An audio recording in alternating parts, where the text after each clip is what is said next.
한번 기도하겠습니다. 하나님 아버지 감사합니다. 오늘도 주님이 도우셔서 하나님께 감사하고 또 주님의 은혜를 사모하며 하나님을 앙망할 수 있도록 은혜를 베푸시니 감사합니다. 모든 것이 다 하나님께로부터 났나이다. 하나님이 보이지 아니하시면 하나님을 알 수가 없고 하나님이 들리지 아니하시면 깨달을 자도 없나이다. 그러므로 이제도 하나님이 베푸신 은혜를 우리가 얻게 하소서. 주의 말씀을 듣는 복스러운 시간 되게 하시기를 원하옵고 감사하며 예수님 이름으로 기도하옵나이다. 아멘. 아멘.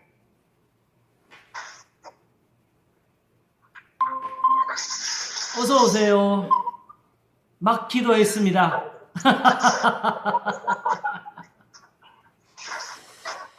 자, 이제 로마서가 굉장히 그래도 많은 어떤 그 정리를 우리에게 준 것 같아요. 이제 그동안 한 것을 장수로만 따져보면 5장, 6장, 7장, 8장, 그리고 10장, 12장, 그치요? 근데 이것이 굉장히 그 맥을 이루는 중요한 부분들을 다 찾은 거예요. 여기서 이제 요 사이에 빠진 것은 이제 9장하고 11장이지요. 이 두 가지는 이스라엘과의 관계에 관한 그 문제를 따지는 건데, 거기도 물론 풀 것은 분명히 있어요. 풀면 풀수록 도움이 되니까. 그러나 일단 우리가 생각하는 그 로마서의 그 은혜를 찾는 데는 지금 요 한 순서가 굉장히 큰 비중을 차지하는 것으로 보입니다. 자, 그럼 이제 남은 것이 1장, 2장, 3장, 그리고 4장이 있네요. 그죠? 근데 4장도 사실은 이미 7장이나 또 이런 부분을 할 때에 언급을 했어요. 거기는 또 그것도 또 하나의 한 단계로서 나온 것이고 거기서 집중적으로 뭘 이렇게 짚는 것은 아니었습니다. 우리가 6장을 봐서 알지만 6장도 보니까 오히려 5장을 다룸으로 나오는 한 과정에 있었지요. 그렇죠? 그래서 6장은 지금 거의 한 3번 만에 끝냈나요? 지금 그런 것이죠. 물론 이제 가다가 말이 어려운 것은 나중에 또 우리가 서로 묻고 또 답을 할 수가 있을 것입니다. 그러면 이제 무엇을 할까? 3장을 하고는 싶은데 제가 볼 때는 이 3장의 무게가 정확히는 로마서에서 굉장히 무겁습니다. 사실은 직접적으로 예수 그리스도의 죽으심의 문제를 다루고 있는 것, 그것을 말하고 있는 것은 로마서 3장이지요. 모든 사람이 죄를 범하였음에 하나님의 영광에 이르지 못하더니 그리스도 예수 안에 있는 구속으로 말미암아 하나님의 은혜로 값없이 의롭다 하심을 얻은 자 되었느니라. 사실은 전체 로마서를 통해서 이 부분이 우리에게는 가장 크게 다가오는 부분일 수 있어요. 그리고 실제적으로 신학적이나 또 교리적이나 교회 안에 많은 그 신앙의 가르침의 중심을 이루고 있습니다. 그러나 그렇기 때문에 오히려 조금 더 신중을 기해서 오히려 다른 데서 충분히 우리가 증거를 얻을 수 있을 만큼 얻어서 접근하는 그 순서가 필요할 것 같아요. 그럼 이제 남은 것을 무엇을 할까 생각하다가 오늘은 로마서 1장으로 가는데 1장도 처음부터 다루면 오히려 더 길어질 것 같기도 하고 또 논쟁의 시가 있을 것 같아요. 그래서 오히려 이걸 풀어줄 수 있는 핵심, 로마서 전체를 풀어주는 그 단서가 7장에서 나온 것처럼 요 1장의 바로 18절 이하의 부분, 이 뒤 여기서부터가 오히려 로마서를 캐는 또 하나의 어떤 키를 줄 수 있는 곳이, 단서를 줄 수 있는 곳이 될 수 있다고 생각이 듭니다. 그래서 오늘 특별히 그 중에서 19절이 이제 중심이 될 텐데요. 이는 하나님을 알만한 것이 저희 속에 보임이라 하면서 하나님께서 이를 저희에게 보이셨느니라. 그리고 20절에는 창세로부터 그의 보이지 아니하는 것들 곧 그의 영원하신 능력과 신성이 그 만드신 만물에 분명히 보여 알게 되나니 그러므로 저희가 핑계치 못할지니라. 아니, 하나님을 아는 것에 대한 논의입니다. 사실 그 다음 이어지는 21절도 여기서 나가죠. 하나님을 알되 하나님으로 영화롭게도 아니하며.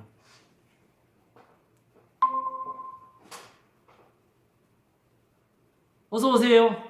네, 방금 시작을 했습니다. 로마서 1장 19절을 중심으로 지금 말을 시작했습니다. 이제 그동안에 배운 것과 더 아울러서 남은 로마서의 부분 중에 중요한 거, 로마서 3장을 이해하기 위해서 또 다른 한 단계로서 여기를 이해하고 가는 것이 필요할 것이라고 생각이 들었습니다. 바로 하나님을 알만한 것이 저희 속에 보임이라는 요 주제입니다. 지금 우리 성도들은 한 번은 들었을 것 같아요. 여기 와서 한번 로마서 1장 전체를 한번 해본 적이 있어요. 요새 설교를 정리를 하다 보니까 특별 성경 공부라는 제목 속에 요 1장이 있더라고요. 그걸 따로 떼어놨습니다. 근데 우리가 언제 또 그걸 볼 시간이 있을지는 모르겠어요. 다들 바쁘신데. 그러나 이제 이렇게 해서 다시 정리를 하면 될 것 같아요. 자, 19절을 다시 보겠습니다. 이는 하나님을 알만한 것이 저희 속에 보임이라. 하나님께서 이를 저에게 보이셨느니라 하셨고 20절은 창세로부터 그의 보이지 아니하는 것들 곧 그의 영원하신 능력과 신성이 그 만드신 만물에 분명히 보여 알게 되나니 그러므로 저희가 핑계치 못할지니라 했고 21절도 이것을 이어서 하나님을 알되 하나님으로 영화롭게도 아니하며 감사치도 아니하고 오히려 그 생각이 허망하여지며 미련한 마음이 어두워졌나니 하면서 스스로 지혜 있다나 우준하게 되어 썩어지지 아니하는 하나님의 영광을 썩어질 사랑과 금수와 버러지 형상으로 바꾸었느니라 그랬습니다. 그러므로 여기에 모든 근거는 하나님을 알만한 것이 저희 속에 보였다는 데서 시작이 되는 것입니다. 문제는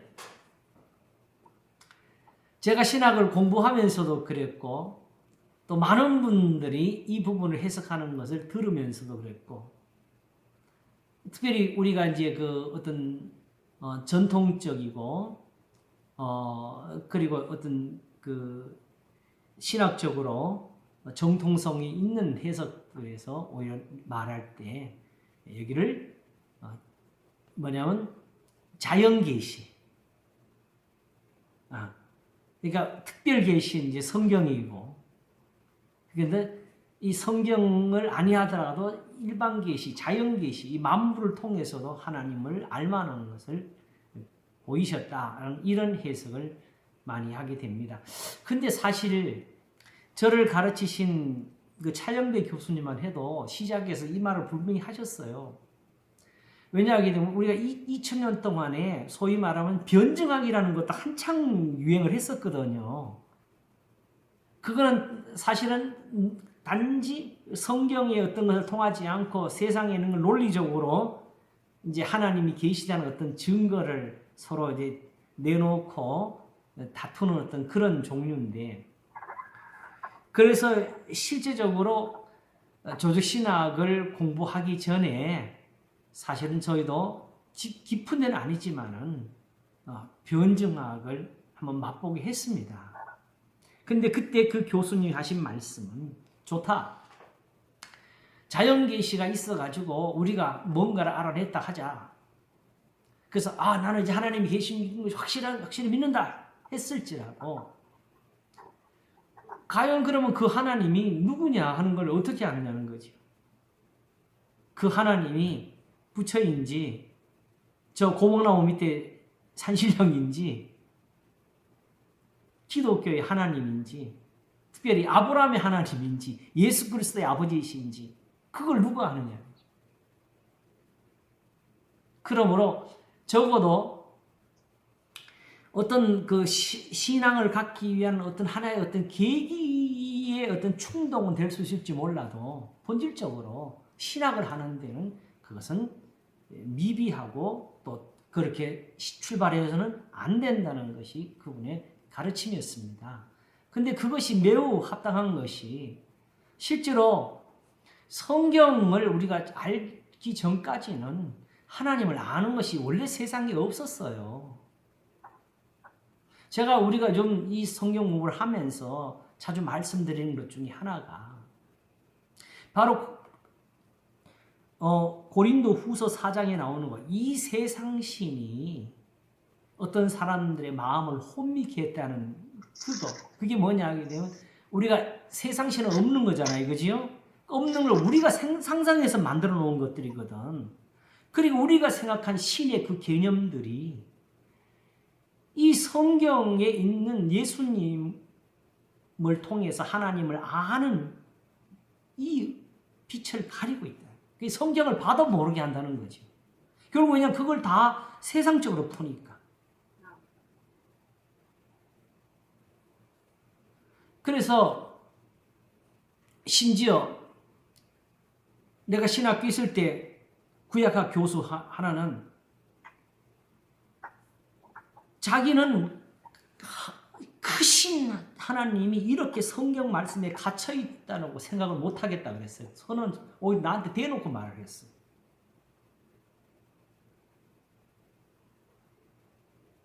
그리고 사실상 현실적으로 지금 너무 많은 사람들이 거기에 근접해 있습니다. 하나님은 이제는 더 이상 우리한테 모든 걸 맡겨놓고 간섭이 없는 세상에 떠나 계시다가 종말에 오실 분을 알아요. 실제로 그렇게 알았을 때에 성경의 말씀에 들어가 보시면 진짜로 우리한테 맞는 게 하나도 없습니다. 그러니까 거꾸로 저마다 자기의 시각대로 끌어가는 것밖에 없는 거지요. 그리고 그것이 어느 쪽이든 자기한테 유리하면은 사람들 앞에 가르치기를 성경을 함부로 풀면 안 된다고 이런 식으로 제한을 두게 된다고요. 그래서 그래도 저한테 고맙게 하나님의 은혜를 끼친 그분은 이런 은혜를 전해줬습니다. 바로 종교개혁 때 요한 칼빈 선생이 하신 말씀. 성경이 말씀하면 말씀을 해야 되고 성경이 침묵하면 침묵해야 되며 성경이 간 데까지는 가야 되고 성경이 멎는 곳에서는 멎어야 한다. 그리고 자기가 한 이 말조차도 성경에 맞지 않으면 고치라고 했습니다. 사실 이런 깨우침이 없었으면 제가 그때 성경을 많이 외우고 있어도 이런 눈을 못 가졌을 거예요. 우선 제가 우리 성경 공부 첫 시작할 때 혹시 기억나신지 모르겠어요. 우리 부천에서 이 모임을 시작했을 때 첫 시간이 뭐냐면 지금 현재 교회의 문제는 성경이 없는 거라고 제가 그랬습니다. 무슨 뜻이냐? 성경책은 있는데 하나님의 말씀으로서의 성경은 존재하지 않는다. 왜? 만약에 이게 하나님의 말씀이고 살아있는 증거라면 다들 여기서 멈춰야지요. 다들 입을 닫아야지요. 야고보서가 말한 것처럼 혀를 제갈먹여야 됐죠.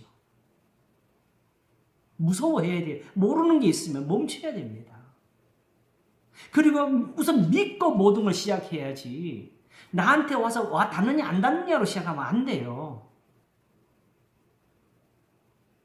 오히려 나한테 그렇게 깊은 은혜를 주는 말씀이 있었어도 다른 성경을 보면서 부딪히면 그 성경에서라도 멈춰야죠.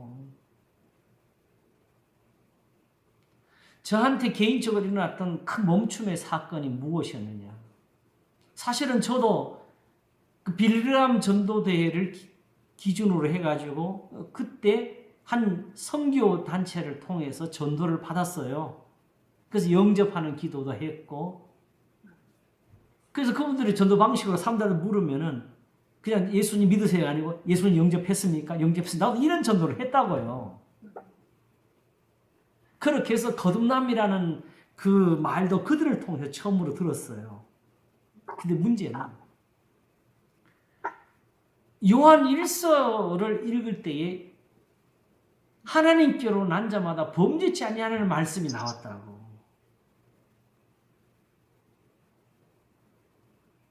그걸 믿어야 되겠어요? 다르게 풀어내야 되겠어요? 믿어야 되죠. 믿어야 되지요. 그럼 문제는 내 것이 문제가 있는 거지요, 지금. 그래서 제가 아는 정말 사랑하는 친구분한테 제가 긴 편지를 하나 쓰면서 그때 정말 눈물을 흘렸어요. 그 글 속에서.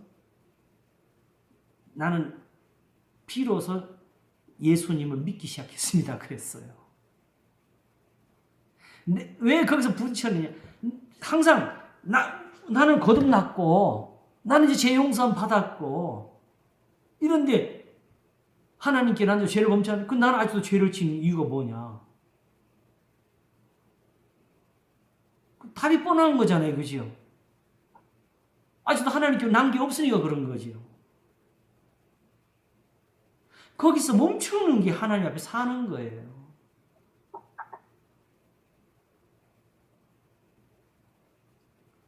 그리고 자주 말씀드리는 것처럼 어떤 부분은 성경이 좀 어려워요.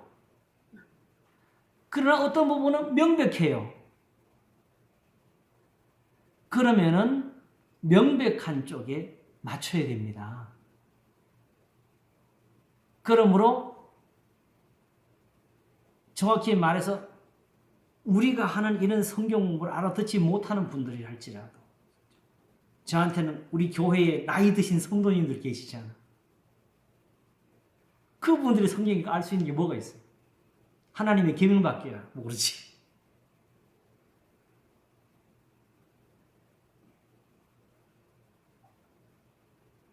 하나님은 결국 지금 그걸 우리한테 주고 계셨던 거거든요. 어디서든지 어느 성경을 읽든지 그 성경이 결국 말하고자 하는 대로 가서 답을 내야 돼요. 멈추면 안 돼요. 그럼 오늘 읽은 이 부분도 결국은 이걸 가지고 뭘 말하려고 하는 것이냐. 여기에 가야 진짜 답이 나오는 거죠. 그렇죠? 자, 다시 한번 보겠습니다. 19절. 이는 하나님을 알만한 것이 저희 속에 보임이라. 하나님께서 이를 저희에게 보이셨느니라. 뭘 보여주셨을까요? 얼만큼 보이셨느냐? 창세로부터 그의 보이지 아니하는 것들, 그냥 단순히 하나님이 계시는 것 같아가 아니고 그의 영원하신 능력과 신성이 그 만드신 만물에 분명히 보여 알게 되나니. 지금 우리 기독교인들이 이만큼 하나님을 알고 있을까요? 지금 이 말을 왜 했지요? 18절 때문에 했어요. 하나님의 진노가 불의로 진리를 막는 사람들의 모든 경건치 않음과 불의에 대하여 하늘로조차 나타나나니. 이게 하늘을 보면 보입니까? 하늘을 쳐다보면 오, 하나님의 진노가 보여.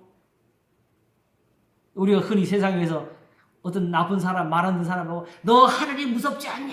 그러면 그 사람이 무서워하는 사람 누가 있어요?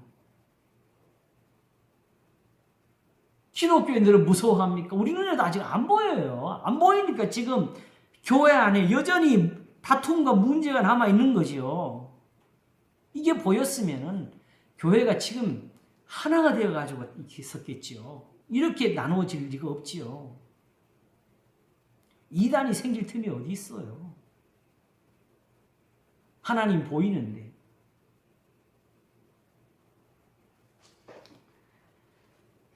하나님의 진노가 불의로. 그 여기 이제 따지면 이제 하나씩 나오는데 일단은 여기서 불의로. 불의, 그죠? 불의로 진리를 막는 사람들의 모든 경건치 않은가 불의에, 그게 어디서 나타나요? 하늘로 나타났다. 결국 누가 보여주셨다는 거예요? 하나님이 보여주셨다. 이걸 보여주셨다는 것이 되죠. 그렇죠? 자, 로마서는 결국 무슨 말을 하려고? 하나님을 알았다? 지금 어디서 알았다 몰랐다가 될까요? 로마서 1장에서 우리가 바로 보겠습니다. 바로 21절부터 나오는 거지요. 하나님을 알았으면 이렇게 안 됐을 텐데, 하나님을 알되 하나님으로 영화롭게도 아니하며 감사치도 아니하고 오히려 그 생각이 허망하여지며 미련한 마음이 어두워졌나니 스스로 지혜 있다 하나 우준하게 되어 썩어지지 않은 하나님의 영광을 썩어질 사람과 금수와 버러지 형상의 우상으로 바꾸었느니라.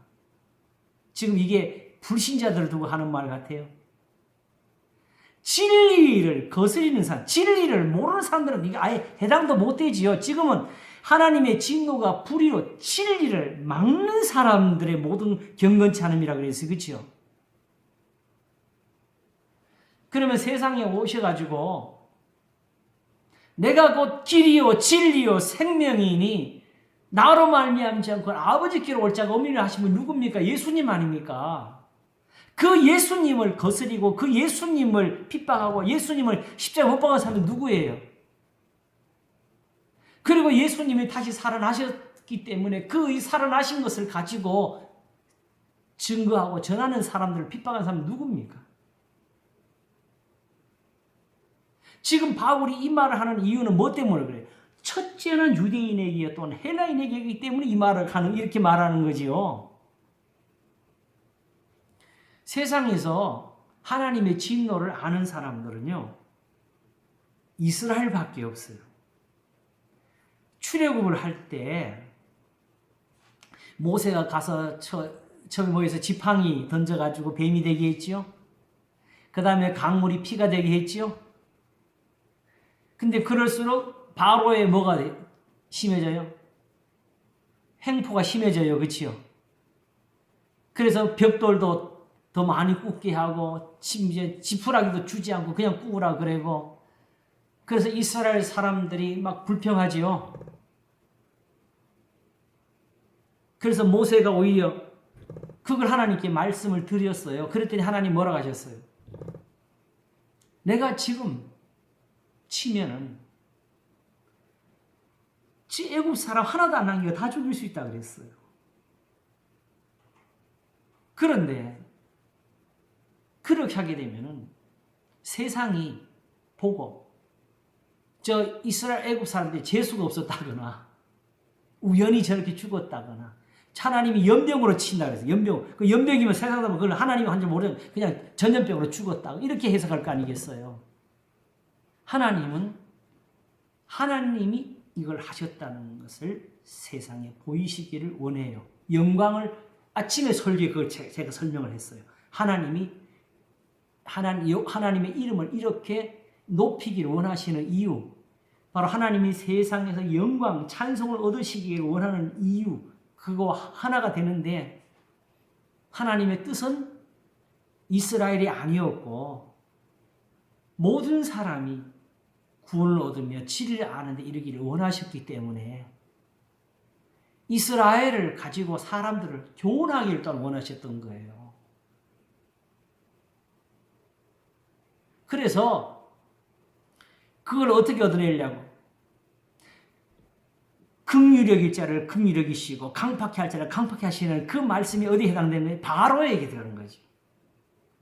바로 쳐서 없앨 걸 바로가 오히려 어떻게 강팍해질 만큼 벌을 주시는 거예요. 한번 처음에 벌을 받으면 아이고 우리가 잘못했노라 하다가 이제 그것이 지나가고 나면 또다시 이게 아닐지도 모른다 하면서 다시 또 괴롭히지요. 그래서 결국은 10가지나 재앙을 얻게 돼요. 마지막에 장자를 죽일 때까지. 그리고 마지막에 내보낼 때 그때쯤 가서 신하들부터 무슨 말이 나왔어요? 애굽이 다 망했습니다. 그리고 결국 바로는 우리는 악하고 하나님은 의로우시다죠.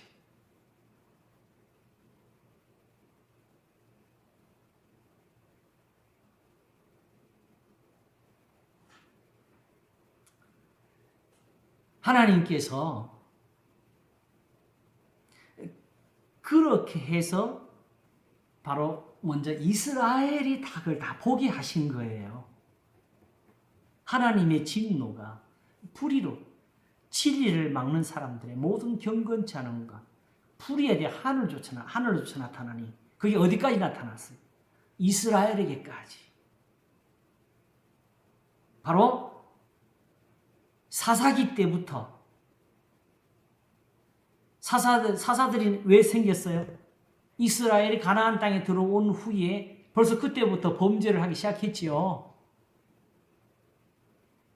그래서 결국 그들이 고통하고 부르짖은 하나님이 그들을 구원하기 위해 사사들을 보내신 거였어요.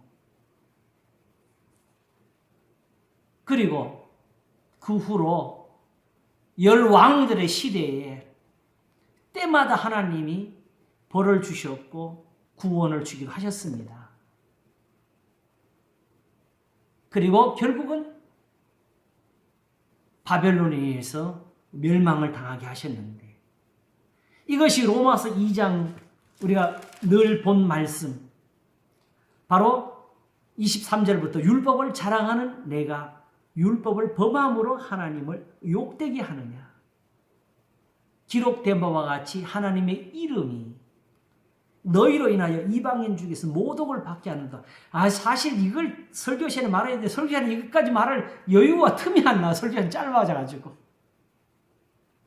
그래서 하나님 이름은 꼭 한번 따로 해야 되겠어요. 아무래도 제가 볼 때는 이거는 성경 공부 아니면 펼칠 수 없을 것 같아.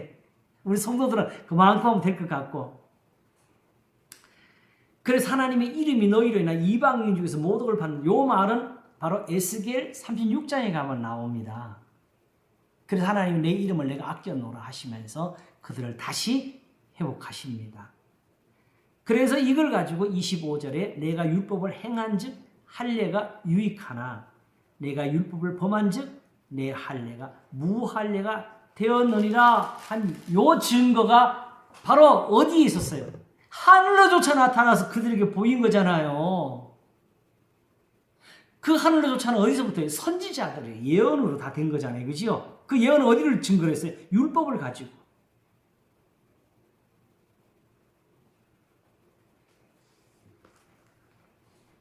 그리고 이미 우리가 본 것처럼 선지자 시대는 특별히 엘리야나 엘리사 시대를 제외하고는 우리가 아는 이사야 예레미야는 오히려 이적 기사보다는 그들은 핍박을 받은 시절이었어요.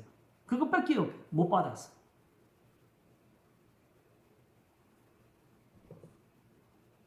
그러나 그것이 하늘로부터 되어지는 진노의 암이 되는 것은 예레미야가 한 말이 있잖아요.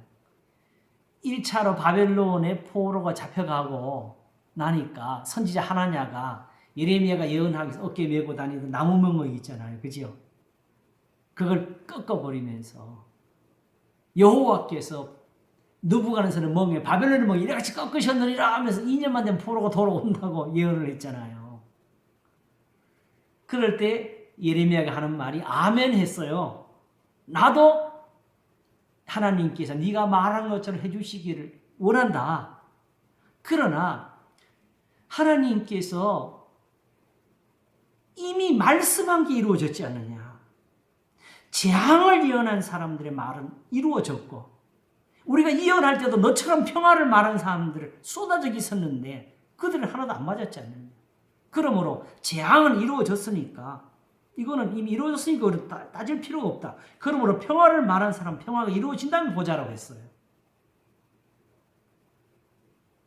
그리고 특별히 예레미야가 그걸 글로 썼을 때에 그 글을 읽어주면 왕이 그걸 가위로 하나 찢어가지고 불태운 거 아시죠? 그런 시절에 살았어요.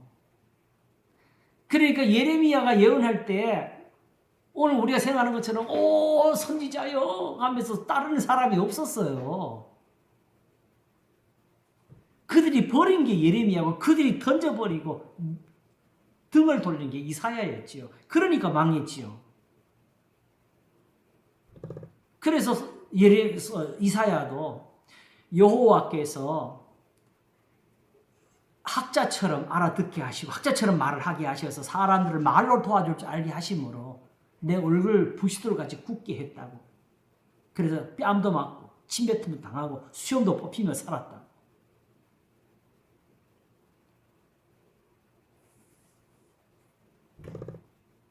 그런데 결국 우리가 아는 대로 재미있는 역사가 남게 됐어요. 지금 우리가 성경을 가지고 있잖아요.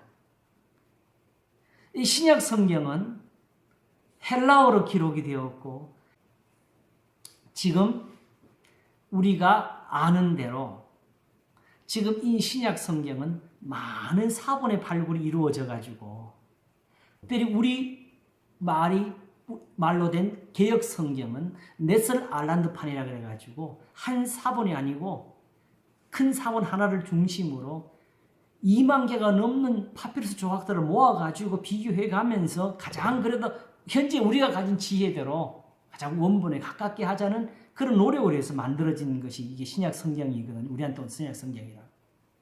근데 구약 성경은 그런 노력을 할 여유가 없어요. 마소르라고 하는 그 히브리 학자의 가문에서 자기들이 하나의 그 사본 하나를 편집해놓고 나머지 사본을 다 불태워버렸다고요. 자, 그런데 문제는 그럼에도 불구하고 그들이 바로 이사야를 우리한테 지금 전했고요. 그들이 예레미야를 우리한테 전했어요. 그렇죠?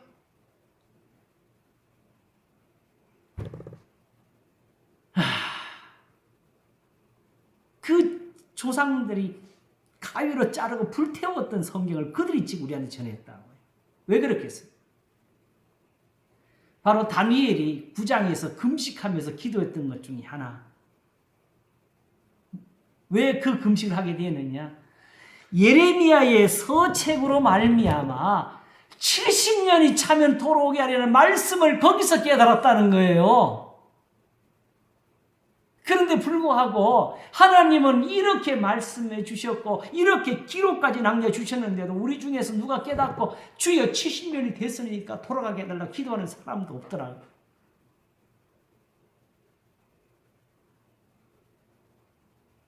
결국 다니엘의 그 기도는 예레미야 때문에 나오게 된 겁니다. 결국은 이사야냐 예레미야냐 놓고 하나냐도 있고 다른 거짓 선지자도 있는데 그 중에서 어느 사람들이 참 선지자냐 하는 것은 일이 이루어짐으로 알게 된 거거든요. 그래서 성경을 우리가 생각하는 것처럼 어떤 종교인들이 모여가지고 그냥 종교적으로 편집하는 성경 글이 아니라고요.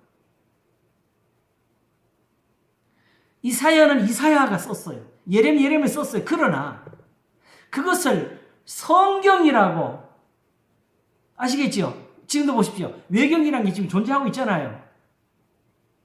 없어서 그걸 우리가 안 넣는 게 아니라 있어도 그걸 안 넣은 거죠. 그죠? 이와 같이 결국은 누가 보면은 결국 사람들이 선택하고 그래요. 맞아요. 사람들이 선택했어요. 사람들이 이걸 성경이라고 예레미야 다른 선지자들을 버리고 이사야 예레미야가 선지자라고 넣게 된 이유가 뭐예요? 하나님의 진노가 불의로 진리를 막는 사람들의 모든 경건치 않은가 불의에 대해 하늘조차 나타나는 일을 봤기 때문이지요.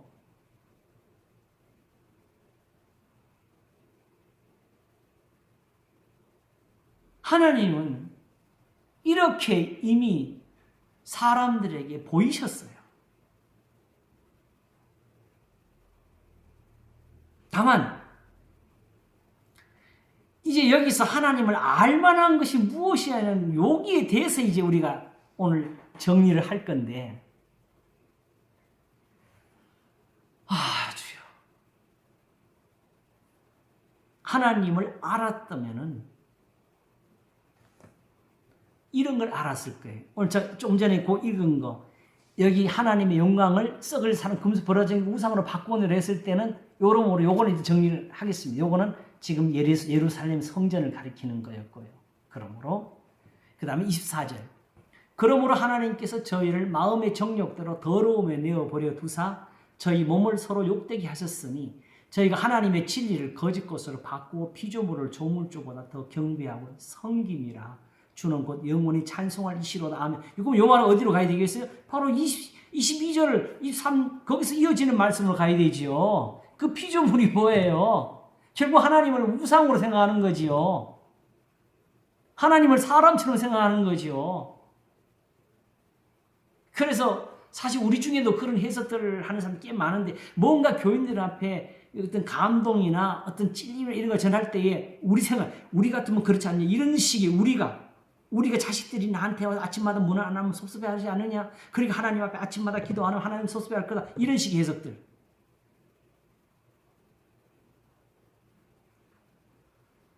그런 것들이 바로 피조물을 조물주부터 경배하고 성김이라는 의미가 되는 겁니다.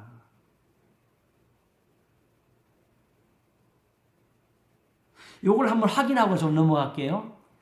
우리가 아는 성경인데 바로 이사야 66장을 다시 한번 보겠습니다.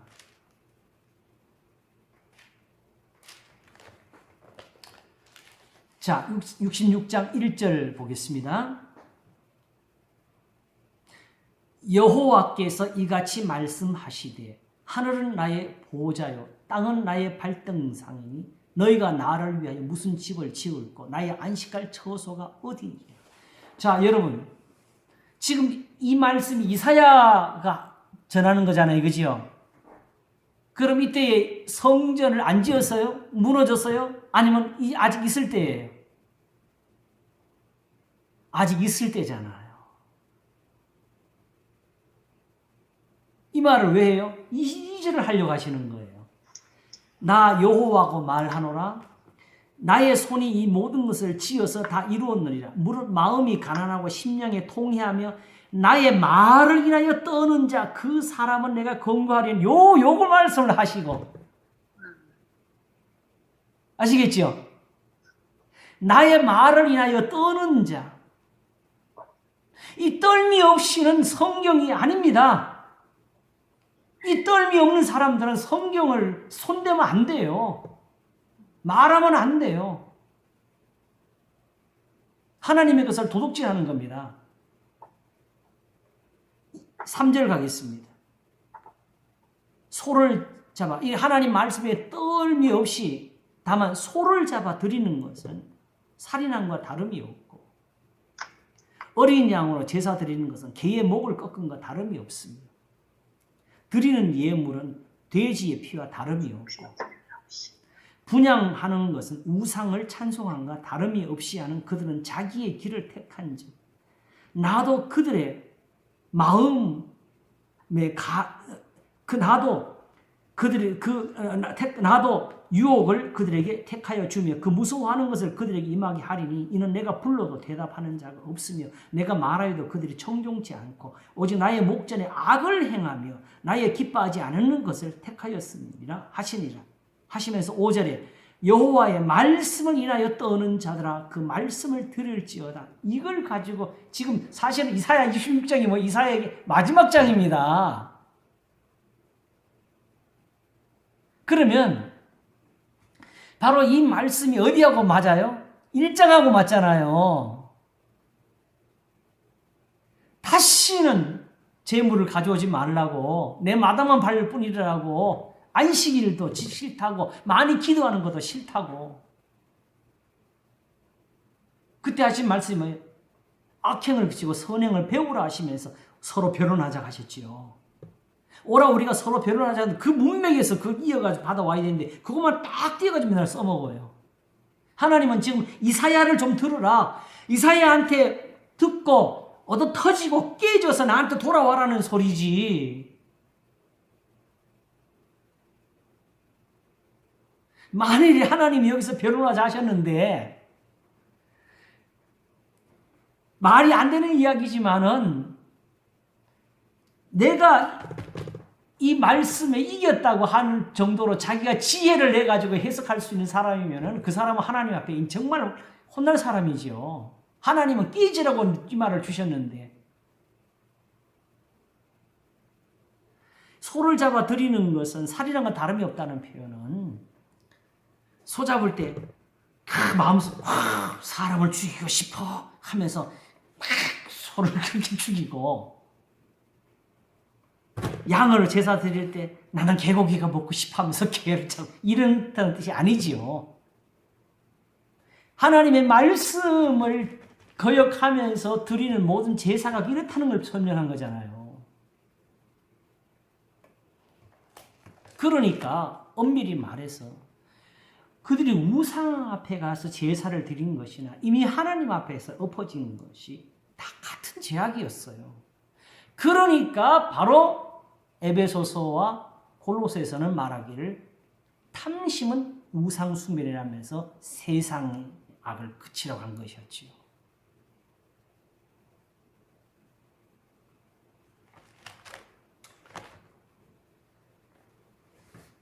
자, 그러므로 나는 하나님이 살아계시는 것을 믿어. 이렇게 말하면 야고보서 대답합니다. 네가 하나님 한 분씩 믿느냐? 잘하는도다. 귀신들도 믿고 떠느니라. 귀신 정도밖에 아직 안 되지 않느냐는 거지. 귀신도 그 정도는 하는데, 엄밀히 말하면 우리는 귀신만큼도 하나님을 안 무서워하고 살아요. 무서워했으면요, 지금 성경을 이렇게 볼 수는 없습니다.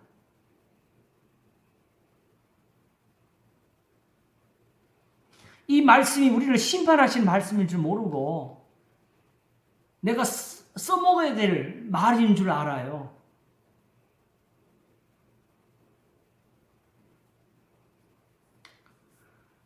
그래서 예수님은 결국은 이런 이스라엘을 두시고 사람이 무슨 무익한 말을 하든지 마지막 날에 자기 말로 의롭다 하심을 받고 자기 말로 심판을 받으리라 하셨습니다. 그럼 거기에 해당하는 제일 첫째는 목사의 설교였지요.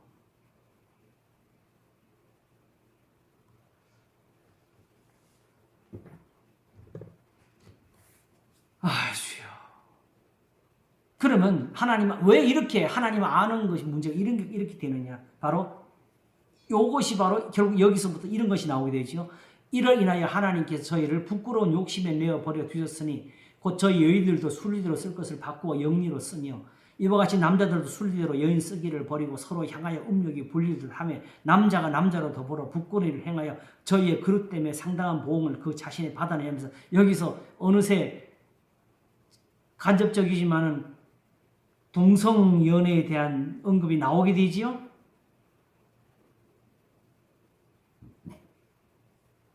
또한 저희가 마음에 하나님 두기를 싫어하며 하나님께서 저희를 그 상실한 마음대로 내어버려 두사. 자, 이 부분이 명기 중요한 건데 이사야가 63장에 뭐라 그랬어요? 왜 우리를 버려두십니까? 예요. 돌아오셔서 목자처럼 다시 우리를 돌봐주시라고. 하나님의 돌보시는 은혜가 없으니까 지금 우리가 지금 이방인들에게 밟힌다고. 바로 이거지요. 마음에 하나님 두기를 싫어하며가 뭘까요? 바로 하나님의 말씀을 그들 속에 두지 않는 거죠. 이걸 예수님이 뭐라고 하셨어요? 바로 마태복음 15장에서 제자들이 손 씻지 않고 음식 먹는 걸 보면서 뭐라고 할 때에 예수님 하신 대답, 너희는 어찌하여, 왜 장로들이 유전을 안 지키는 게 장로도 유전을 말하니까 너희는 어떻게 사람의 교훈을 가지고 하나님의 계명을 피하느냐. 내 부모를 공경하라 하였다.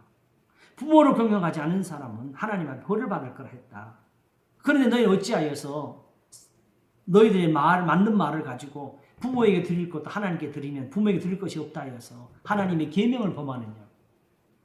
그래서 이걸 두고 이사야가 말을 잘했다. 저들이 입술은 가까운데 마음은 내게서 멀도다. 마음에 하나님이 있는 것과 없는 것의 차이는 뭐냐면 하나님이 계시면 하나님이 네 뱃속이 정말 좋다. 아이고 따뜻하네. 여기는 겨울도 없고 정말 좋다고 이렇게 하시겠어요? 아니면 거기서 맨날 하나님이 창세기부터 계시록까지 더듬어가면서 우리를 짚어주시겠어요? 다윗은 뭐라고 기도했어요? 내 마음을 시험하사 나를 감찰하사 내 마음을 아시며 나를 시험하사 내 뜻을 아옵소서.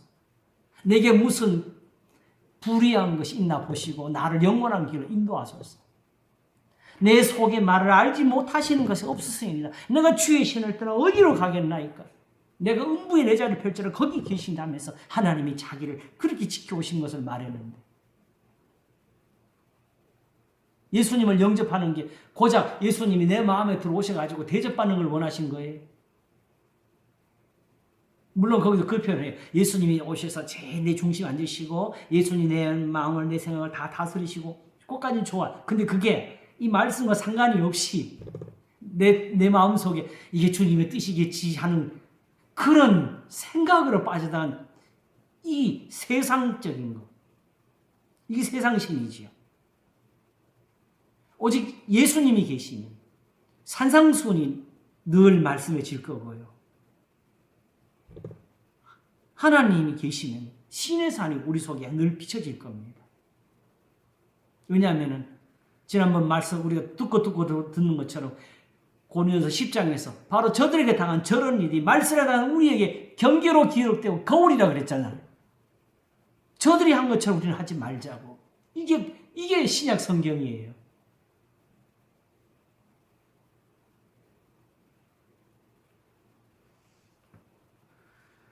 그러므로 사실은 지금 이런 행위에 들어간 사람들은 마음에 하나님 두기를 싫어해서 하나님도 저희를 그냥 내버린 겁니다. 하나님이 내버린 사람들은 스데반을 돌로 치던 사람들처럼 마음에 찔려도 회개가 없어요. 예수님 제자들은 그들이 예수님을 택한 겁니까? 예수님이 그들을 택한 겁니까? 너희가 나를 택한 건 내가 너를 택해 세우노라 하셨잖아요. 우리가 하나님을 선택하는 것은 없습니다. 그러므로 이런 마음들은 하나님이 버린 마음들입니다. 그 상실한 하나님께서 저희를 그 상실한 마음대로 내어버려두사 합당치 못한 일을 하게 하셨으니 곧 모든 불의, 추악, 탐욕, 악의가 가득한 자요, 시기, 살인, 분쟁, 사기, 악독이 가득한 자요, 수군수군하는 자요, 비방하는 자요, 하나님의 미워하시는 자요, 능욕하는 자요, 교만한 자요, 자랑하는 자요, 악을 도모하는 자요, 부모를 거역하는 자요, 우매한 자요, 배약하는 자요, 무정한 자요, 무자비한 자라. 이게 다 유대인들에 해당되는 거예요, 당시에. 예수님이 뭐라고 하셨어요? 요한복음 8장에서 아브라함은 이렇게 하지 않는다 그랬잖아요. 너희는 나를 죽이려 한다. 예수님을 죽인 것은 이 모든 게 다 들어가요. 그러면서 마지막 한 말씀 32절이 중요합니다. 저희가 이 같은 일을 행하는 자는 사형에 해당하다고 하나님의 정하심을 알고도 자기들만 행할 뿐 아니었던 그 일을 행하는 자를 옳다는, 우리가 흔히 말하는 어떤 그 종교적인 의미에서 예수님을 받들고 모시는 그게 없다는 게 아니에요. 우선 지금 아직까지는 예수님을 여기에 소개하지 않으면서 지금 본질적으로 하나님께로부터 나타난 하나님을 아는 일에 대해서 말하는 거잖아요. 그죠? 그러므로 우선 범죄는 유대인들로부터 따지게 되면 이스라엘의 범죄는 예수님을 안 믿는 것이 범죄가 아니고 예수님 믿기 전에 이미 범죄했던 것이었고, 그래서 자기 백성을 저희 죄에서 구원하실 자가 예수님이 되시는 거지요. 나는 의인을 부르러 온 것이 아니라 죄인을 불러서 구원하러 왔노라 하셨어요. 그래서 예수님이 바리새인들이 의롭다니까 물리친 겁니까? 아니지요. 그들을 꾸짖어가지고 돌이키려고 하신 것이었지요.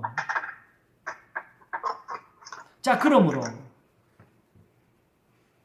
하나님을 아는 것의 의미는 알만한 것이 뭐냐? 여기 있는 대로 우선 보시면 뭘 몰라요? 이런 일을 행하는 자는 사형에 해당할 하나님의 정하심을 알고도 자기들만 행할 때 그 일을 행하는 자는 옳다느니라. 이게 유대인들에 해당돼요? 2장 가볼까요? 바로 2장 17절. 유대인이라 칭하는 내가 율법을 의지하며 하나님을 자랑하며 율법의 교훈을 받아 하나님의 뜻을 알고 지극히 선한 것을 좋게 여기며 내가 율법에 있는 지식과 진리의 규모를 가진 자로서 소경의 길을 인도하는 자요 어리석은 자의 인도하는 자 어둠인 자의 빛이 어리석은 자의 훈도요 어린아이의 선생이라고 스스로 믿으니 그러면 다른 사람을 가르친 내가 내 자신을 가르치지 아니하느냐? 도둑질 말라 반판 내가 도둑질하느냐? 간음하지 말라 말은 내가 간음하느냐? 우상을 가진 여기 내가 신상 물고 도둑질하느냐? 율법을 자랑한 내가 율법을 범함으로 하나님의 이름 하나님을 욕되게 하느냐?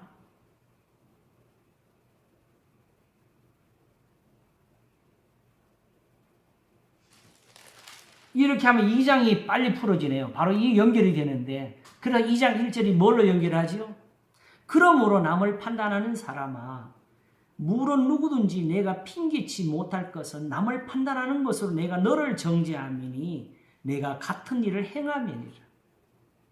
우리가 판단하지 말라는 그 교훈을 무작정 아무것도 판단하면 안 돼. 저 사람이 나쁜 애인데 왜 나쁜 일이지? 이렇게 생각하면 이런 식으로 해석하면 안 돼요. 여기서 판단은 정죄를 가리킨 겁니다.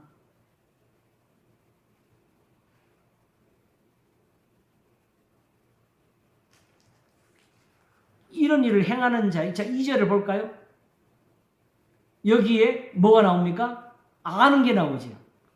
이런 일을 행하는 자에게 하나님의 판단이 뭐대로? 진리대로 되는 줄 우리가 아노라. 하나님이 이거 다 보이신 거라는 거지요. 이게 어디서 나와요? 결국 18절에 하나님의 진노가 불의로 뭘 막는 사람들? 진리를 막는 사람들. 사도 바울이 이 진리는 뭘 여기서 가리켜 썼을까요? 사실은 이 앞에 16절, 17절만 하더라도 뭐라고 말을 했어요? 내가 복음을 부끄러워하지 아니하노니 이 복음은 모든 믿는 자에게 구원을 주신 하나님의 능력이 됨이라 그랬어요. 그렇죠? 그리고 복음에는 하나님의 의가 나타나서 그 복음에 하나님의 의가 있으니까 이 복음이 의로운 거야? 의롭지 않은 거예요? 의로운 거지요. 그래서 믿음에 이르게 하나니 오직 의인은 믿음으로 살리라는 것 같은 해놓고 바로 연결되는 게 하나님의 진노가 불의로 진리를 막는 사람들이라고 했어요. 그럴 때 진리는 결국 뭐를 나타내는 거예요? 복음을 말하는 거지요. 그리고 이 복음은 1장 1절과 2절에서 예수 그리스도의 종 바울은 사도로 부르심을 받아 하나님의 복음을 위해 택정함을 입었으니 이 복음은 하나님이 선지자들을 말미암아 그의 아들에 관해 성경이 약속하신 것이라. 이렇게 시작된 거잖아요. 그죠? 그리고 이제는 우리도 이제 진리라는 이 용어는 뭐 다른 논이 없어도 이제 이 정도 판단을 해야 되겠어요. 원래 이 성경을 보면은 제 성경을 해도 이 진리라는 글자가 나오면은 헬참 이렇게 주석을 달아놔요. 왜 참이라는 말을 했으냐? 이거는 우리가 세상에서 각자 자기가 판단을 가지고 내 생각에는 이게 옳은 것 같아. 이런 진리를 말하는 게 아닙니다. 아까 예레미야가 뭐라 그랬어요? 평화를 말하는 사람들은 평화가 이루어진다면 보자 했잖아요.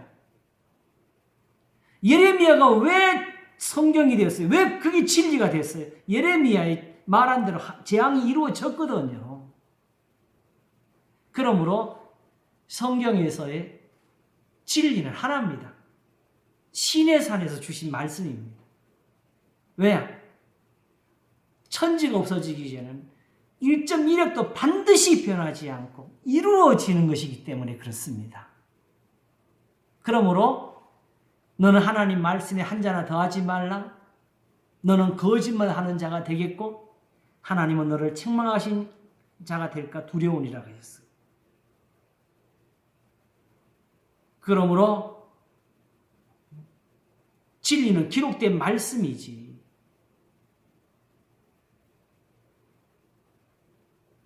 말 잘하는 설교가 아닙니다. 사람들이 듣고 아멘 해서 진리가 아닙니다. 저한테 이렇게 성경을 눈뜨게 준 그 도움 중에 하나가 생명의 말집사에서 출판된 책인데 우리 김우한 총장님이 쓴 글이에요. 도전받는 보수신학이라는, 그때 내가 살 땐 검은색 표지로 되어 있는 책인데, 그 책의 결론이 뭐냐면 지금 막 복음주의니 무슨 주의니 온갖 보수주의부터 자유주의까지 온갖 그 사상들이 나와 있는데, 거기서 말하는 도전받는 보수신학이었는데 그 뜻이 뭐냐 하게 되면은 현재의 보수라고 말하고 있는 우리 장로교 신학은 개혁주의는 아니다. 이거는 도전을 받아야 될 신학이라는 뜻이에요. 그래서 박형영 목사님이 바로 주 타켓이었는데, 거기서는 박형영 목사님 전하는 신학은 그것은 개혁주의가 아니다. 그런데 재미있는 게 그 책의 추천사를 쓰신 분이 박형영 목사님이에요. 훌륭한 신학자는 틀림없지. 자기를 비판하는 글에 자기가 추천서를 썼어요. 그래서 그 결론이 뭐냐 하게 되면 오직 개혁주의는, 소위 말해 이게 진짜 장로교의 뜻이죠. 전 세계의 인구가 한 입으로 모여서 아멘 하는 것을 성경의 한 말씀으로 비웃을 수 있는 게, 그게 개혁주의라고 했어요.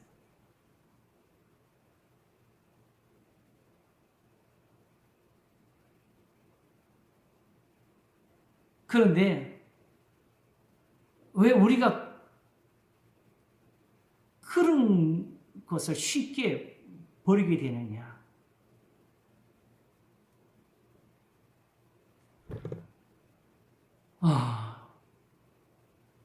제가 우리 이렇게 살다 보니까 당연히 우리 친구들 속에 이런 생각을 가진 사람들이 그래도 주로 모이는 편이죠.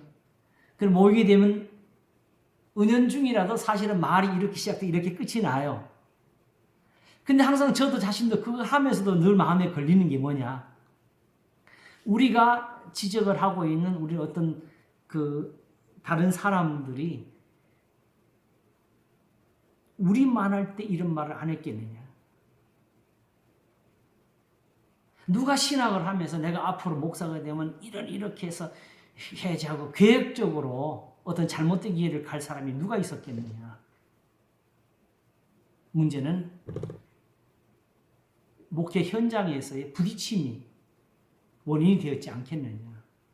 그러니 지금 이 말을 하고 내가 언제 달아낼지 어떻게 장담하느냐가, 그게 사실은 제가 항상 맺는 결론 중에 하나였어요. 문제는 우리다. 내가 변치하는 게 제일 중요한 것이 아니겠느냐? 문제는 어떤 사람들이 자기 집에 대놓고 한 말, 성경 가지고 되는 게 뭐이냐고요. 그거는 뭔 뜻이에요? 지금 자기가 겪고 있는 현실에서 목회적인 것이나 부딪힘이나 그걸 뭔가 풀어야 되는데 이걸로는 해결이 안 된다는 거죠.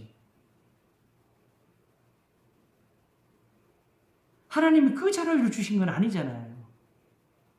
오히려 그때에 하나님 말씀대로 하게 되면, 사도 바울이 디모데 후서 2장에서 디모데 하는 말이 있죠. 거역하는 자를 온유함으로 징계, 마땅히 주의 종은 가르치기를 잘하며 거역하는 자를 대하여 온유함으로 징계할지니 혹 하나님이 저에게 회개함을 주사 진리를 알게 하실까 하며 저로 마귀의 올무에서 벗어나 하나님의 뜻을 좇게 하실까 함이라 하는 이 교훈에서 지혜를 얻고 참기도 하며 또는 하나님을 의지하면서 정말 하나님께로부터 오는 도움을 구하는 그런 기도를 하게 되겠죠.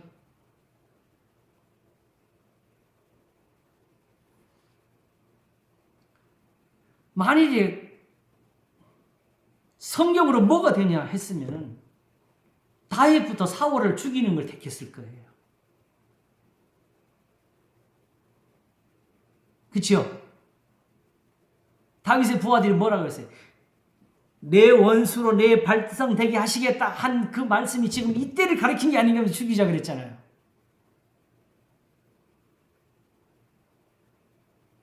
그러나 오히려 내가 임금님의 목숨을 아낀 것처럼 하나님 내 생명을 아껴 주셔서 나를 모두 환난에서 건지시기를 원하나이다 하는 것이 다윗의 참음이고 지혜가 되었고 신앙이 되어서 하나님이 항상 신앙의 표본으로 정말 죄를 인정치 않을 사람의 표본으로 다윗을 로마서 4장까지 주셨잖아요.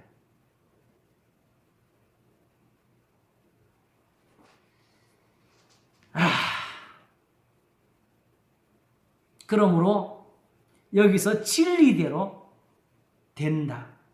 결국 뭐예요? 성경에 기록된 대로. 어떻게? 내가 율법을 행한즉 할례가 유익하나 율법을 범한즉 내 할례가 무할례가 되었느니라. 저도 왜 이렇게 참 모자를 많은지 설교 시간에 말을 다 못한 것 때문에 늘 아쉬움을 남는데 저도 모르게 무의식적으로 이제 자꾸 설교를 짧게 해야지 짧게 이 생각을 무척 해요 제가. 그래서 제 정면에서 시계가 흘러가는 게 보이면 저도 모르게 마음이 초조해지기도 하거든요. 근데 그 순간에 오늘 놓치 꼭 이 말을 하고 맞췄어야 되는데 이사야 42장 18절에서 25절 사이에 하나님께서 여호와께서 자기의 의로우심을 인하여 기쁨으로 그 교훈을 크게 하게 하사라는 그게 오늘 중심이었거든요. 그게 하나님의 이름이 거룩히 받으시오며 거기 가는 것이 같이 비교가 되니까 그 뜻을 밝히려고. 그런데 사실은 그 교훈이라는 말이 주석에 보면 히브리어로 그게 율법입니다.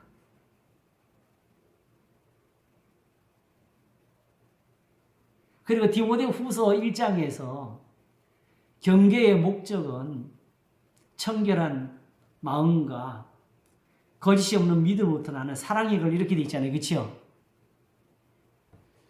그때 그 경계가 율법입니다. 그래서 바로 그 다음 말이 어떤 사람들이 저게 율법의 선생이 되려 하나 그 말, 자기가 하는 말도 모른다고 하는 말이 나오기 이유가 그렇게나 받아진 거예요. 그럼에도 불구하고 그런 말들이 우리말에 와서는 굳이 그렇게 풀어지게 된 이유도 좀 많이 생각을 하게 돼요. 그건 왜 그러냐? 이미 우리 자신들이 그 현재 신약 성경을 율법과 상관없는 말씀으로 이미 이해를 하니까 그런 번역이 나오게 되는 것이겠죠. 쓰여져 있어도. 제가 지지난 시간에 지지난 주일에 올렸던 그 말씀이 녹화가 안 됐을 때 혼자 다시 하리라고 그거 나중에는 그 빠졌는데 그때 사실은 말씀드리기를 마지막에 다음 주에 요한일서 그 3장 1절에 어떠한 사랑을 우리에게 주셨는가 하는 그 부분을 가지고 NIV 그 다음에 킹 제임스 그 다음에 우리말 성경 그 다음에 이제 헬라어 성경 요 비교해가면서 우리 한번 좀 짚어보겠다고 했었잖아요. 근데 그게 다른 데도 또 나오더라고 보니 그런 비슷한 것이 예를 들면은 고린도 후서 3장에 주는 영이시니 주의 영이 계신 곳에는 자유함이 있느니라는 그 구절이 있잖아요. 그죠? 3장 17절일 겁니다. 그런데 묘하게도 우리말에는 그게 표현이 안 됐는데 영어 성경은 킹 제임스나 NIV나 똑같이 거기에 now를 넣었어요. 주님이 영이시니까 주영이 계신 곳에는 자유함이 있느니라. 그래서 제가 원어 성경을 한번 봤어요. 봤더니 원어 성경에 now가 없어요. 다만 그걸 now라고 번역 여기 줄을 달아놓은 그 앞 밑에 있는 말이 the라는 접속사인데 그거는 주로 우리가 그러나로 해석하는 부분이거든요. 다만 영어적으로는 now가 가능하긴 해요. What I am 하면 현재의 나라고 해석을 하지요. what I was 그러면 과거의 나가 되지요. 이런 점에서 영어는 비동사 estin이라는 거기 비동사가 있기 때문에 그 해석이 가능은 해요. 그러나 그렇게 그 now를 넣고 싶었다는 것은 현실적으로 그 말을 지금은 주님은 영으로 계신다 이렇게 해석을 해본 거죠, 사실은. 그러면 그게 어떻게 풀어지냐면 주의 영이 계신 곳에는 성령을 주님을 대신하는 것으로 풀 수가 있다고요. 근데 실제 그런 해석들이 존재하잖아요. 그런 사고적인 것. 거기서 영은 그 뜻으로 말한 게 아니지요. 우리가 말하는 영육적인 뭐에서 말한 것이 아니었죠, 영이. 마치 예수님이 하나님은 영이시니 예비하는 영과 진리를 할지나 그 말씀에 해당되는 거였지요. 말씀으로 말씀을 가리키기 위한 것이었지요. 거기서 그 흠맥을 보면 알지요. 자, 요걸 조금 더 이해하기 위해서 그 2장의 뒷부분을 조금 더 읽겠습니다. 그러니까 2장 1절과 2절 3절은 지금 1장 28절 이하에 있는 이 부분을 가지고 온 거예요. 아시겠죠? 네. 그리고 4절에서 혹 내가 하나님의 인자하심이 너를 인도하여 회개케 하심을 알지 못하여. 이렇게 하면 이 인자하심 뭐가 돼요? 구약에 쓰던 그 인자, 하나님의 말씀을 가리키는 거지요. 너를 회개케 하심을 알지 못하여, 인도하여 회개케 하심을 알지 못하여 그의 인자하심과 용납하심과 길이 차으심의 풍성을 멸시하는 했을 때에 바로 결국 진리가 여기서는 인자로 풀어지는 것이고, 하나님 바로 사도 바울 아까 말한 2장에서 그 디모데를 가르치는 걸 생각하셔야 돼요. 후서에서 혹 하나님이 저에게 회개하신 마음을 주어서 진리를 알게 하실까 하며 요거잖아요. 아침에 제가 설교할 때 그랬거든요. 왜 하나님이 이 교훈을 이렇게 소중히 여기시느냐. 첫째, 만일 우리가 율법을 떠났고 하나님을 떠나 있을 때, 그러다가 혹시 내가 어느 순간에 깨달음을 가졌을 때 다시 하나님께로 나아가고 싶어요. 그러나 그것은 이미 하나님 앞에 의인들이 섬길 때도 그러했거니와 그냥 주여해서 된 사람은 아무도 없습니다. 단지 하나님 앞에 예물을 드려서 의롭다 하심 받은 사람 아무도 없습니다. 아브라함 같은 경건한 사람이 이 믿음을 가지고 하나님 앞에 의롭다 하심 받았는데 죄인들이 그냥 주여 한마디로 됩니까? 결국 그들이 하나님을 돌아올 수 있는 길이 이 길밖에 없다. 이 말씀밖에 없다고요. 그러므로 세상 사람들, 모든 사람, 그들에게나 모든 사람들 앞에 하나님의 말씀에 대한 귀함이 배워지지 못하면 세상에서 구원받을 사람이 없습니다. 하나님을 알 수 있는 길도 없고 방법도 없고 돌아갈 길이 없어요. 그래서 두 번째는 결국은 하나님의 뜻은 모든 사람이, 할 수만 있으면 모든 사람이 구원을 얻으며 진리를 안돼 이르기를 원하시려 하신 것이니까 결국 아까도 말한 것처럼 하나같이 애국 사람을 다 죽여버리면 세상 사람들이 보면서 하나님 했다는 걸 어떻게 알겠냐는 것이었잖아요. 그래서 결국 바로 자신이 그냥 결국은 나중에 바로 군대가 바닷속에 다 잠기잖아요. 그렇지만은 그 전까지 먼저 바로 입에서부터 우리는 악하도다. 이게 나오게 함으로써 하나님이 증거를 얻으신 거죠. 이렇게 일하시는 분이 하나님이시라고요. 그래서 이스라엘을 향하신 것은 이스라엘을 위한 것이 아니에요. 그래서 예수님이 요한복음 17장에서 마지막 기도하실 때에 내가 저희를 위해서 나를 거룩하게 하옵나니 이는 저희도 진리로 거룩하게 하시기 위함입니다 하면서 또한 내가 저희를 세상에 보내는데 저희만 위한 것이 아니라 세상에서 저희를 위해서 나를 믿는 사람들 위해서 그렇게 하는 거라고.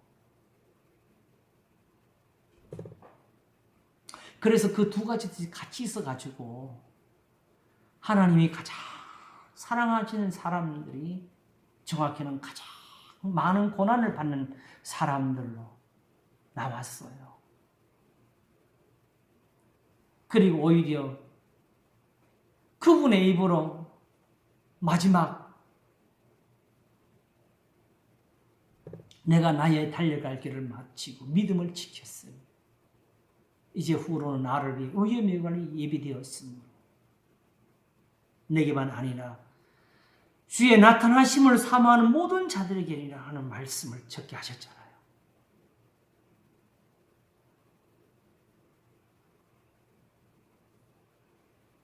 그런 사람들이 아니면 이런 말씀을 전할 수가 없어요. 알지를 못하기 때문에. 그래서 5절에 다만 내 고집과 회개치 아니하는 마음을 따라 진노의 날 곧 하나님의 의로우신 판단이 나타나는 그날에 임할 진노를 내게 쌓는다. 어떻게? 하나님의 진노가 불의로 진리를 막는 사람들의 모든 경건찬 불의 하늘을 나타내한 것 같이 될 거라고. 어떻게? 6절이 답을 주지요. 하나님께서 각 사람에게 그 행한 대로 보응하시되 참고 선을 행하여 영광과 존귀와 썩지 아니함을 구하는 자에게는 영생으로 하시고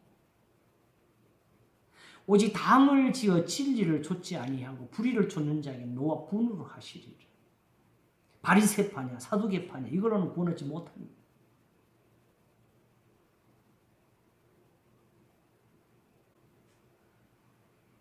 하나님께서 각 사람의 그 행한 대로 보응하시되 참고 선을 행하여 영광과 존귀와 썩지 않은 구하는 자에게는 영생을. 이걸 어디서 알아요? 바로 18절에 하나님의 진노가 하늘로서 나타나는 거기서 다 보여주는 거잖아요. 하늘에 계신 우리 아버지가 하늘에서부터 보여주신 거잖아요. 그 이름을 거룩히 하시기 위해서. 오직 당을 지어 진리를 좇지 아니하고. 문제는 여기 있는 거죠. 이 진리가 지금 여기서는 뭘 두고 한 거예요? 유대인들의 제사, 예물, 할례, 성전, 안식일을 두고 하는 거잖아요. 거기 그것들이 오히려 진리를 거스리고 있었다고. 그것들이 예수님을 십자가 못 박았다고. 그것들이 지금 그리스도인들을 핍박하고 있다고.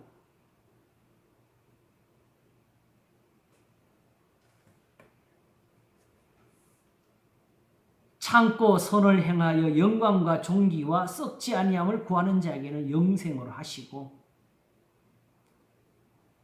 바로 누구예요? 아브라함이죠.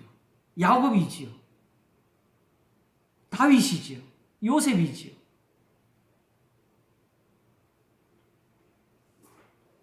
오직 당을 지어 진리를 좇지 아니하고 불의를 좇는 자에게. 아까 1장 18절도 진노가 불의로 진리를 막는 사람들에게라고 그랬어요. 문제는 여기 있는 거예요. 노와 분노를 하시리라. 악을 행하는 각 사람의 영에게 환난과 공고가 있으니 이 재미있는 게 나왔지요.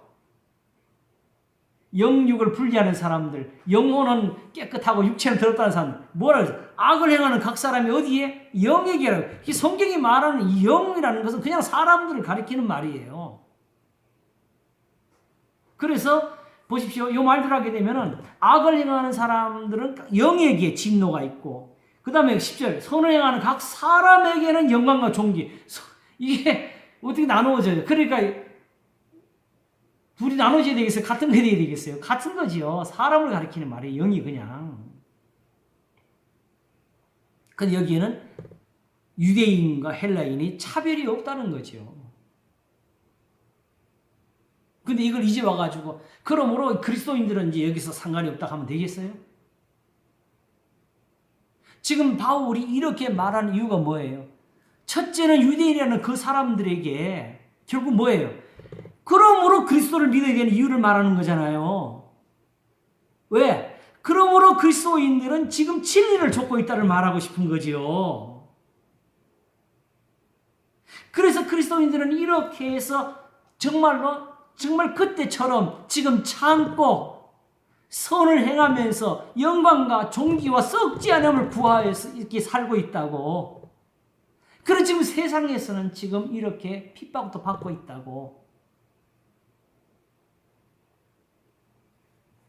이런 핍박이 사실은 아브라함에게도 있었던 거예요. 아브라함이 와가지고 정말 돌아가려면 돌아갈 수도 그 땅을 떠나지 못하면서 블레셋에 당하고 아말렉에게 당하고 살았잖아요.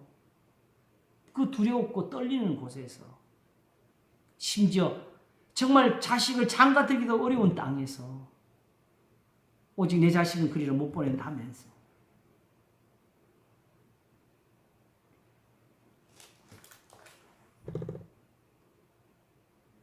여기서 재미있는 거 2장이 그냥 끝나가네요. 자, 보겠습니다. 12절 11절 이 이유는 이는 하나님께서 외모로 사람을 취하지 아니하심이라. 그래 유대인이냐 헬라인이냐 문제는 뭐예요? 쉽게 말하면 이 성경에서는 할례자냐 무할례자의 문제가 들어오겠죠. 그것이 바로 고린도 10장에서 하나님 앞에서는 할례나 무할례가 아무것도 아니라 오직 하나님 각 계명을 지킬 따름이라는 거기에서 말하는 거지요. 그래서 12절 무릇 율법 없이 범죄한 자는 또한 율법 없이 망하고 무릇 율법 있고 범죄한 자는 율법으로 말미암아 심판을 받으리라. 13절 하나님 앞에서는 율법을 듣는 자가 의인이 아니요 오직 율법을 행하는 자라야 의롭다 하심을 얻으리니 그랬어요. 그렇죠? 그러면 지금 그리스도인들이 의롭다 하심을 얻었다면 지금 그리스도인들은 어떤 사람이 돼야 돼요? 율법을 행하는 사람이 돼야 되는 거예요. 그래서 로마서 12장이 나오는 거죠. 내 이웃을 내 몸같이 사랑하라 하신 말씀은 율법입니다. 14절 가겠습니다. 가로! 자, 이거 한번 보시겠습니다. 율법 없는 이방인이 본성으로 율법 일을 행할 때는 이 사람은 율법이 없어도 자기에게 율법이 이거 어떻게 생각하세요? 본성이라도 율법이 없는 게 차라리 낫지 않아요? 왜 본성으로 율법의 일을 행해요? 예? 이 부분이 제일 어려운 것 같아요. 예. 아이고, 나는 여기 오늘 생각도 안 했어. 이거 여기가 제일 관건이에요. 예. 로마서에서. 요거 하고 정리가 되겠네요. 자, 따져보겠습니다. 율법 없는 이방인이 본성으로 율법의 일을 행할 때는 이 사람 율법 이런 거 생각해 본 적 있어요? 경험이 없지요? 어디 저기 우리가 믿지 않을 때 이런 경험 있어요? 우리 양심이 뭐 찔리는 거. 아이고, 그거는 근처도 못 오는 거지. 그거는 사람마다 다 달라요. 율법의 일을 행해야지요. 이런 이들은 그 양심이 증거가 되어 그 생각들이 서로 혹은 송사하며 혹은 변명하여 그 마음의 세계 율법의 행위를 나타내느니라 하면서 곧 내 복음에 이른 바 같이 하나님이 예수 그리스도로 말미암아 사람들을 은밀한 걸 심판하신 그 날이라. 어렵지요? 그럼 이걸 바로 알려면 2장 뒤로 가겠습니다. 26절 25절부터 그런즉 내가 율법을 행한즉 할례가 유익하나 만일 율법을 범한즉 내 할례가 무할례가 되었느니라 하면서 그런즉 무할례자 이번에는 아까는 뭔가 그냥 심판적인 의미로 보이던 게 오히려 적극적으로 마음에 율법 행위가 새겨졌는데 그러면 그걸 오히려 행하면 어떻게 되겠어요?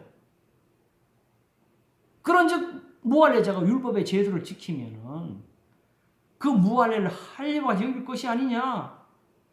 또한 본래 무할례자가 율법을 온전히 지키면 의문과 할례를 가지고 율법을 범은 너를 판단치 아니하겠느냐. 이렇게 해도 될 수 있는 거 아니에요? 여러분 당연히 그거는 본래 못하는. 그럼 바울이 이런 말을 못하지. 바울이 왜 이 말을 했겠어요?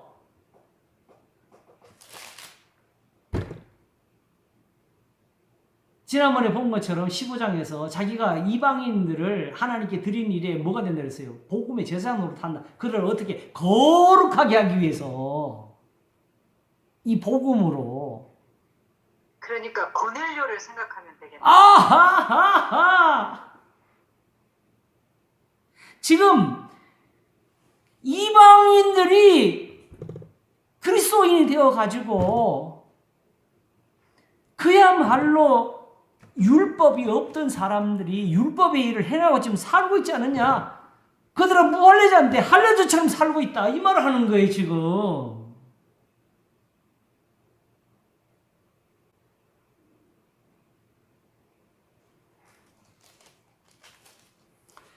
그냥 이게 율법으로 뜻을 이런 단순한 양심적인 가책을 말하는 게 아니고 지금 그리스도인들이 된 이방인들을 그들에게 복음 전하는 일을 설명하려고 하는 거예요.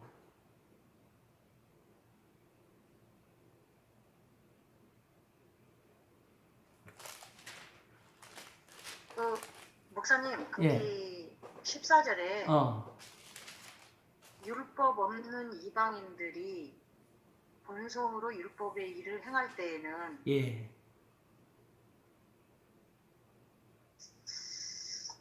아까 그 본성이라는 말을 뭘로 하셨죠? 말 안 했어요, 거기서는. 이제 그걸 풀어야지. 안 했어요? 제가 살짝. 자, 그럼 따져보겠습니다. 했거든요. 이방인들이 바울이 이제 전도를 했을 때에 그들이 이걸 받아들이잖아요. 이방인들이 어떻게 받아들이냐? 그 대표적인 예가 어디 있죠? 아덴.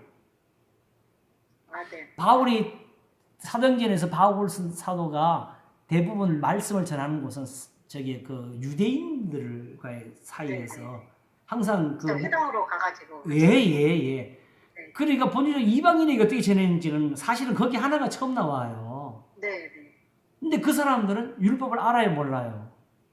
성경 알아요, 몰라요? 모르잖아요. 네. 그래서 그들에게 전하는 방법이 뭐예요? 본성으로 전하잖아요. 하늘과 땅을 지으신 분은 사람의 손으로 지은 집을 사시지를 않고 또 무엇이 필요한 것처럼 섬김을 받으시는 것이 아니니. 이게 바로 본성을 찾아가지고 말하는 거잖아요. 결국 이 사람들이 바울이 전할 때에 우리처럼 성경을 미리 보고 알았어요? 성경을 가르쳐서 다 성경 바라면서 전해요? 이때는 그런 게 없잖아요. 그렇죠.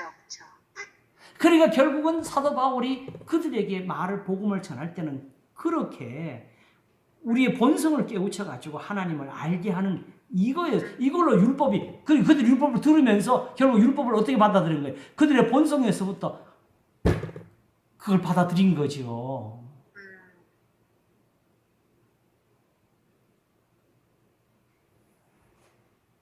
본성을 깨우쳐서 율법으로. 예, 맞습니다. 하나님을 알게 하신대. 네. 그때 사도 바울에게서 복음을 들은 사람들은 지금 오늘날 이 시대의 기독교인들은 아니에요. 우리는 아직 엄밀히 따지면은 사도에게 배운 적이 없잖아요. 우리는 오히려 사도의 말씀을 놓고 지금 다투는 중이에요. 정확히 말하면. 다 하나가 된 것 같아도 모이면 다투어요. 각자 자기 생각으로.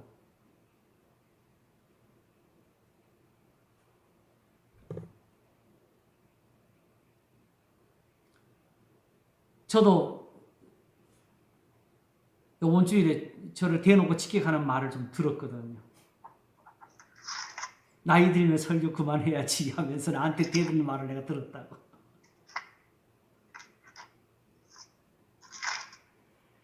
정말 못하면 그만둬야지요. 그건 맞아요.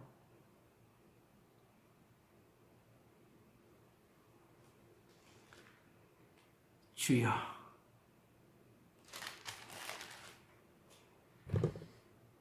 이때에 바울이 말씀하는 이방인들은 정확히 바울 사도가 이 로마서를 통해서 첫째는 유대인들에게 깨우치려고 했던 그 복음을 그대로 깨우쳐가지고 이제는 더 이상 둘로 가를 수가 없는 하나가 된 사람들, 그걸 에베소 2장에 나왔죠? 이제는 너희가 그리스도 안에서 하나, 둘로 하나를 만드신 그 은혜에 있는 사람, 어떻게? 사도들과 선지자들 터 위에서 세우심을 받고 하나님이 거하실 성전이 되기 위해서 성령 안에서 지어져 가는 사람들. 어떻게? 에베소서 교훈처럼. 그러니까 성령 안에 사람 말이 뭐예요? 이 성경에 가르침대로지요. 성령은 그 이상 일을 안 하십니다.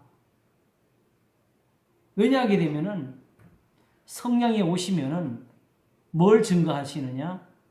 바로 예수님이 아버지와 하나 된 것을 증거하시고, 저희가 나와 아버지를 알지 못해서 나한테 한 일에 대해서 제자들에게 알게 해주실 거라는 그거였지요.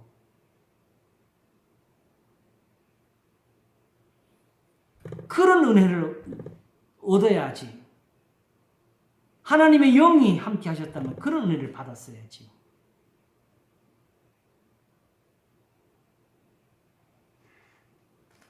그럼 결국 이 문맥의 흐름을 우리가 보시면 돼요. 결국 이미 여기서 어느덧 사도 바울이 이미 앞에서도 첫째는 유대인의 결혼은 끝이지 않고 뭐까지 말을 했어요? 또한 헬라인의 결혼을 말하면서 로마서를 썼다고. 그러면 당장 우선 다른 내용을 간두고도 유대인들은 헬라인 때문에 부딪혀야 안 부딪혀요? 부딪히지요. 그러나 지금 사실은 그 말에서 부딪히는 게 아니라 본질적으로 하나님을 알되 하나님으로 영화롭게도 아니하며 감사치도 아니한 여기서부터 이미 다 부딪히는 거 아니에요? 내용을 알면은 오직 그리스도가 유대인들한테는 걸림이라고요. 왜냐하게 되면 이렇게 복음이라는 표현이 왜 나오느냐? 복음을 말할 때 더 이상 율법의 행위는 이제 끝이라고 말하려는 것이거든. 이제는 할려나 뭐할려나 따지지 말자고 말하는 게 복음이에요. 이제는 저 성전은 헐어야 된다고 말하는 게 복음이에요. 이제는 유대인 하는 같은 그런 금식 하지 말자는 게 복음이에요. 저들이 하는 것처럼 중언부언 하지 말자. 이게 복음이에요. 다만 서로 사랑하자. 안식일 가지고도 다투지 말자. 다만 예수님처럼 하나님의 형상을 닮아가자. 예수님 안에서 자라가자. 하나님을 아는 것에서 자라가자. 이제 안다는 표현은 이런 것 때문에 모든 예배가 다 무너지고 있다. 이걸 말하는 거지, 정확히 말하면. 그치요? 하나님을 안다 모른다는 지금 사도 바울이 지금 여기 1장에서 말하는 것과 2장에서 말하는 기본적으로 여기에 대해서 2장도 계속 알면서도 이렇게 하지 않느냐고 했잖아요. 그치요? 그럼 단지 어떤 우리가 말하는 신상의 깊은 것을 어떤 논리적으로 설명하고 그 항목을 적어서 외우게 하고 함성하고 신하고 이런 면에서 안다는 걸 말하는 것이 아니죠. 이걸 예수님께서 영생은 곧 하나님과 그의 보내신 자 예수 그리스도를 아는 것입니다라고 말씀하신 것이고, 저희가 내가 아무도 하지 못한 말을 하지 않았다면 저희가 죄 없으려니와 또 아무도 하지 못하던 일을 내가 하지 않았다면 저희가 죄 없으려니와 저희가 이제는 나와 아버지를 보았고 또 미워하였다고. 아버지를 우리에게 보여주소서 할 때에 이렇게 나를 보고도 아버지를 보여달라 하느냐? 나를 본 자는 아버지를 보았거든.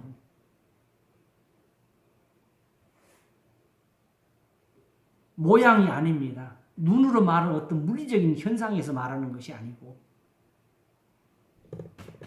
이런 일을 행하는 자는 사형에 해당하고 하나님의 정하심을 아는 것이, 그게 하나님을 아는 것입니다. 유대인이나 헬라인이나 차별이 없이,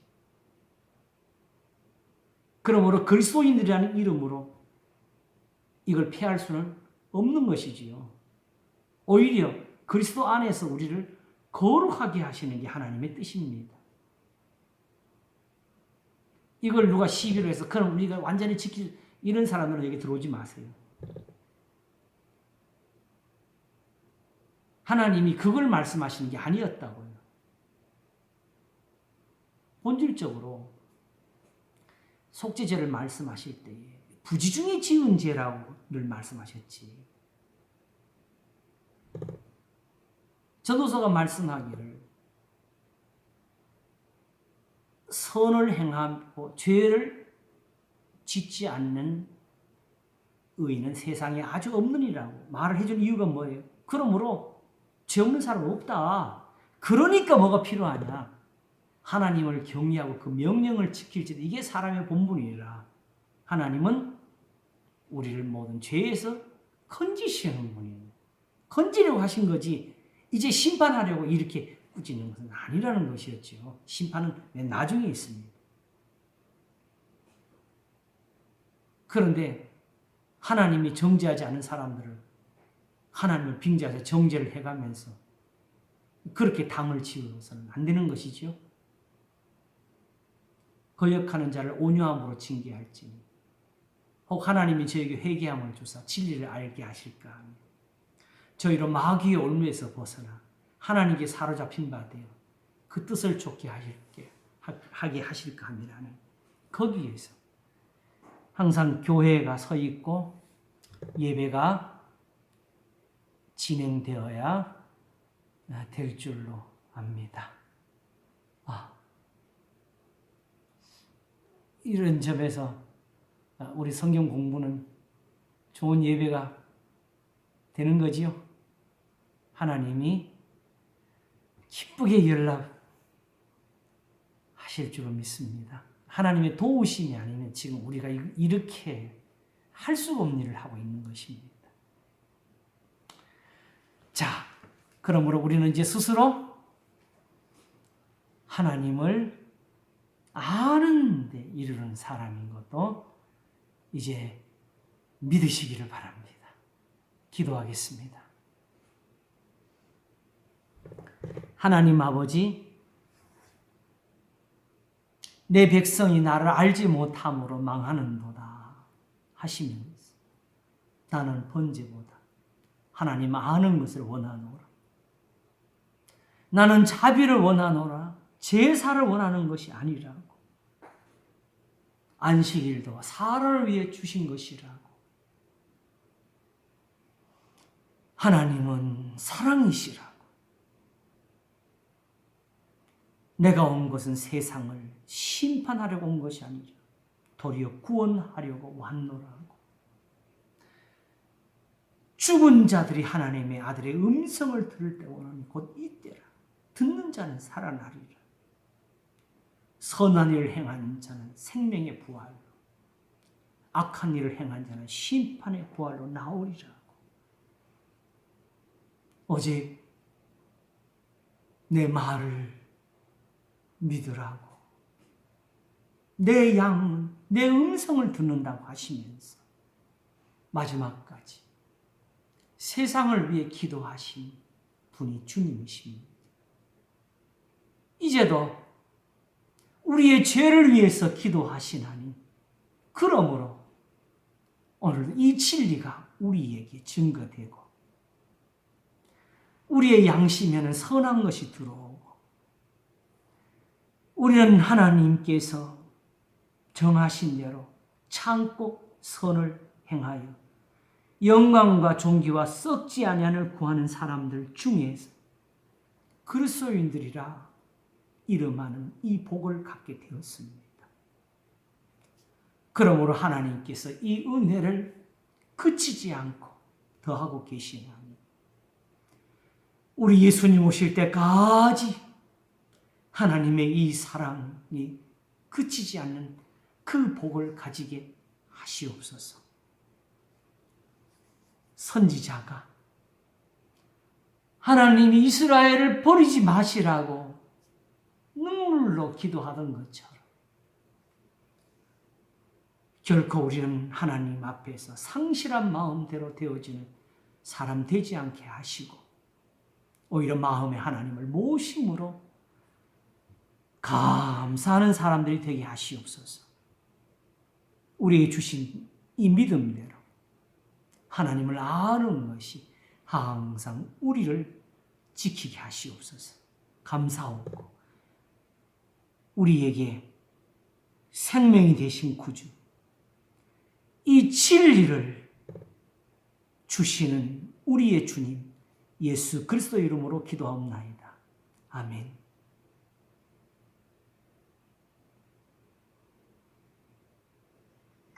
감사합니다, 목사님. 감사합니다. 수고하셨습니다. 수고했습니다. 고맙습니다. 네. 아유, 그래서 하나님 말씀은 한 곳에서도 그냥 정말 말하면 신비롭지 않은 게 없네요, 그렇지요? 네.